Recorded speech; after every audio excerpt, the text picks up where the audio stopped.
Hey guys, last week during Nintendo's big direct, they announced a brand new port of Skyward Sword HD coming to the Switch. And the first thing people did, instead of getting excited, they looked to see how much it cost. And it's a full $60 price tag, so people were confused to say the least. So in this video, I'm going to kind of go through some of the other ports that made their way over the Switch, see what value is added to them, and then at the end of the video, come down with a conclusion if I personally think that this port of Skyward Sword HD is worth full asking price. There's not much more to say than grab your favorite snack, yum yum yum yum yum. Sit back, relax, and here we go!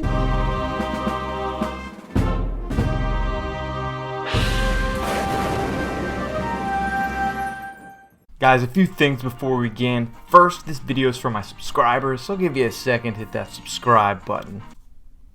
Alright, now that you're subbed, let's get into this video. I found this image right here on the internet. It's pretty telling. Back in 2011, Nintendo's actually able to get Skyward Sword and a controller and a soundtrack for $70, but in 2021, you're going to have to buy these things separately. Even though the new Joy-Cons are amazing, it's interesting that Nintendo isn't as consumer-friendly as they used to be. And then when you're talking about consumer-friendly, Turbo Jesse's all about that consumer-friendliness. Check out this new swag. Pretty cool, right? I do have a merch shop I opened up last month. If you want anything from that, a link is down in the description. Now let's get into the nitty gritty of this video.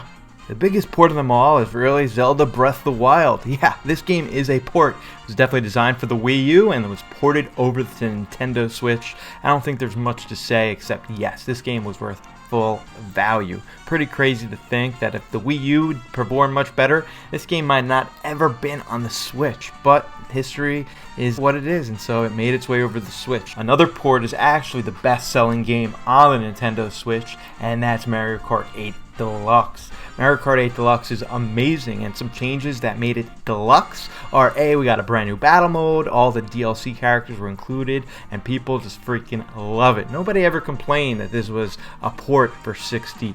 We're going to be moving right along to New Super Mario Bros. U Deluxe. I don't even remember the name. But in this game, you actually got the original base game and you got all the DLC. New Super Luigi U. So is this worth $60? Me personally, it's a 2D platformer, and with the DLC just added, probably not worth a full $60, but pretty darn close. So we'll give this one a pass without complaining way too much. These are not in chronological order, so the next game we're talking about is Pikmin 3 Deluxe. Yes, this was a port of a pretty old game, and they did add some new story missions and some bells and whistles on the extra, but this game was definitely not worth a full $60 to re-buy it. Granted, they did add a little bit of content, but definitely wasn't enough to justify a full asking price. I mean, this game is so old already. I would say $40 or $50, this game would have sold way better. The taste in your mouth left by a $60 value on a game that didn't really add that much is not great. So I would have loved this game to be a little cheaper. Now, a huge game that was asking a full $60 was Hyrule Warriors Definitive Edition. This game is freaking huge to begin with, and I think there are 4 or 5 DLC packs added into the port just for the length of this game. $60 is a good deal still. I'm not sure if they messed with the resolution, but they did add some Breath of the Wild skins for Zelda and Link, so $60 I think is a fair asking price. I know Tokyo Mirage Sessions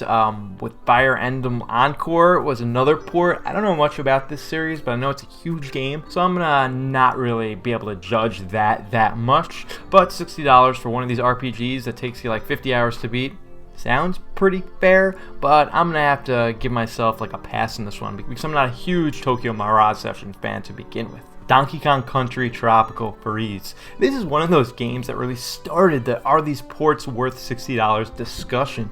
One of the best platformers ever made, 2D platformers ever made by Retro Studios. It's really a stunning game. This was the first time playing it on the Switch, and I loved every single minute of it.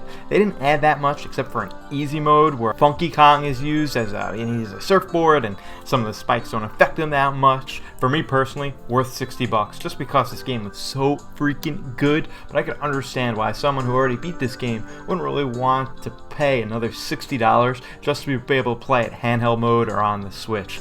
Guys, let's look at this image right here. Found this on the internet. It's totally fake, but just imagine how cool it would be if we got another AAA Donkey Kong game. I mean, look how cool some of these Joy-Cons are and some of these peripherals are. I mean, I love Donkey Kong. We haven't gotten a new Donkey Kong game, like a true mainline Donkey Kong game, in forever, since Tropical Freeze. So it's about time, maybe 2021, maybe 2022, that Donkey Kong returns to its prime. I think it would do really well. Donkey Kong is one of those names that it goes well with Nintendo so well. So please, Nintendo, give us a new Donkey Kong, please. Captain Toad Treasure Tracker is one of the times where Nintendo did it right, and they charged $50 for this game, maybe even $40.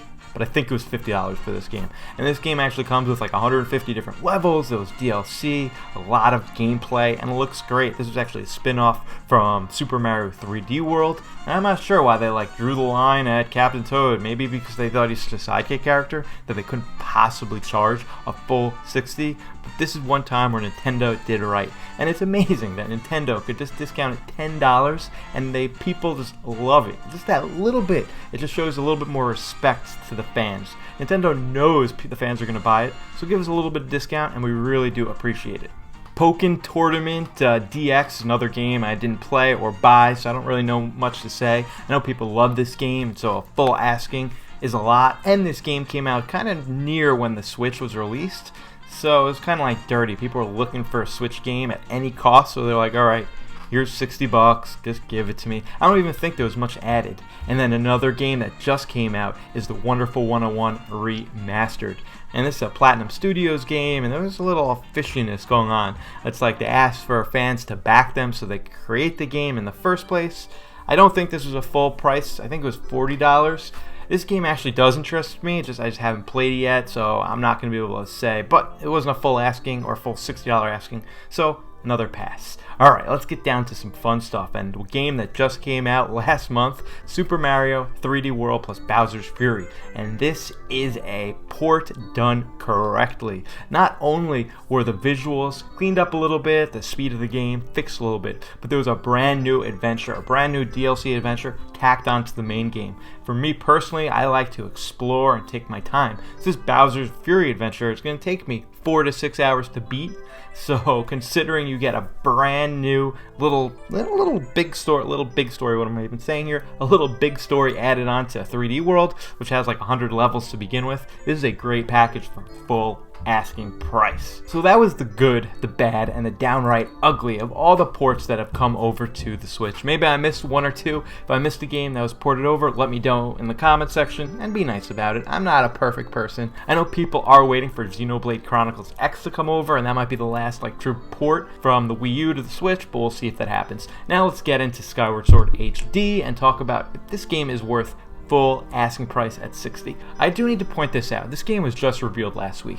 There's going to be another Treehouse Live, and there's going to be more information given. So I wouldn't be surprised if Nintendo actually added more to this game. I know when it came to Link's Awakening on the Color Game Boy, they added a brand new dungeon, and and other games have added a lot of content. So just because we don't know about it now doesn't mean that Nintendo's not going to add more. But let's talk about what we do know. First, Nintendo went in, changed the graphics dramatically, and made them HD.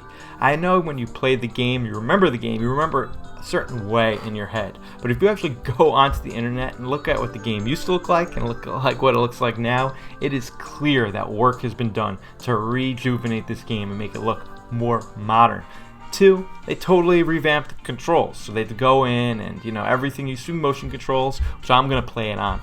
But now you can play it with buttons, and you can play it the right joystick. It does your sword, left or right, up and down, all that stuff. So that is work that went into this game. So we know of those 2 changes, and I'm sure there's going to be more. So I personally think it's worth a full $60. This is a Legend of Zelda game. That means that a lot of time, effort, love, care, money, guts, blood went into making it and into porting it.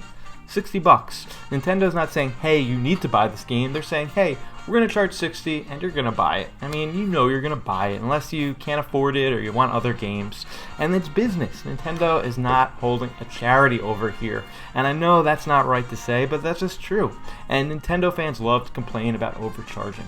When Link's Awakening was brought over to the Switch 2 years ago, people were saying, oh, a port of a Game Boy game isn't worth $60. But then I played that game and it was so much fun. I got my $60 worth out of it. That's another thing to consider. Are you going to get $60 of enjoyment out of the game? If the answer is no, then don't buy it. But if you're going to play this game for 10, 20 hours of playing for $60, it seems worth it, considering back in the day when we were able to go to movie theaters, you would charge $10 to $15 for a 2-hour experience. Now you're getting charged $60 for a 20-hour experience? Sounds worth it to me. This is one of those topics where everybody has an opinion, and that's the beauty of these discussions. Anyway, guys, that's just my opinion, and I think that $60 is a fair price for Skyward Sword HD, considering we don't even know everything that's being added to the game. But I'm really curious about, what do you think? Do you think $60 is a fair asking price? Or what do you think Nintendo should be charging? Let me know down in the comment section down below. I'll be sure to get back to you. Granted, I do wish there was a combo where you could buy the game and those Joy-Cons at maybe a $10 discount, but that's not going to happen. Anyway, guys, thank you so much for watching this video. If you haven't already, definitely think about subscribing, hitting that like button so next time I go live, you get it right away. Guys, this has been Turbo Jesse. I'll see you on the flip side.